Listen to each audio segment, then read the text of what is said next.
હારીજ નગરપાલિકાના અણઘડ વહીવટ, બેદરકારી અને પાયાની સુવિધાના અભાવને લઈને હારીજ શહેર કોંગ્રેસ સમિતિ દ્વારા આજે પ્રતિક ધરણા યોજીને ઉગ્ર વિરોધ નોંધાવવામાં આવ્યો હતો. નગરજનો લાંબા સમયથી વિવિધ સમસ્યાઓનો સામનો કરી રહ્યા હોવાના આક્ષેપ સાથે કોંગ્રેસ આગેવાનોએ નગરપાલિકા તંત્ર સામે રોષ વ્યક્ત કર્યો હતો. કોંગ્રેસે જણાવ્યું હતું કે જનતાના પ્રશ્નોનું તાત્કાલિક નિરાકરણ લાવવામાં નહીં આવે તો આગામી દિવસોમાં વધુ ઉગ્ર આંદોલન કરવામાં આવશે.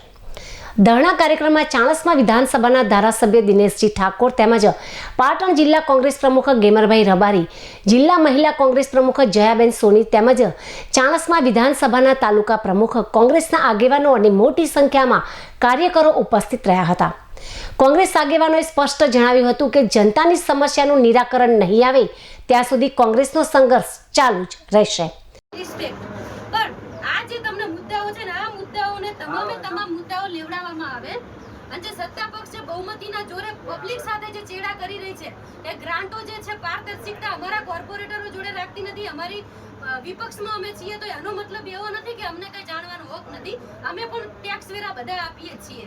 ટેક્સના બદલામાં અમને કોઈ પણ જાતની સુવિધા મળતી નથી. એટલે આ તમે સરકાર સુધી મોકલાજો અને તાત્કાલિક ધોરણે આનું નિવારણ આવે ને પબ્લિક હેરાન ન થાય. રોડ રસ્તા રખડતા ઢોરોનો પ્રશ્ન છે, પીવાનું ભેળસેળ પાણી આવે છે, ગટરની કોઈ વ્યવસ્થા નથી. આવી તમામ પ્રકારની સુવિધાઓ જે છે એને લઈને આવ્યા છે. અને હારીજના બધા પ્રાણ પ્રશ્નો અમે લઈને આવ્યા છીએ સાહેબ. તમને ઘણી વાર રજૂઆત કરી પણ આજે ધારાસભ્ય સાથે અમે ધરણા બેસીને આ પ્રાણ પ્રશ્નો પબ્લિકની સાઇન છે.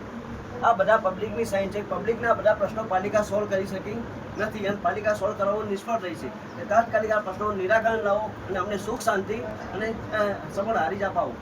આજે જોવા અમે આવ્યા હતા હારીજની અંદર તો હારીજ પણ ચીફ ઓફિસર ભાગી ગયા છે.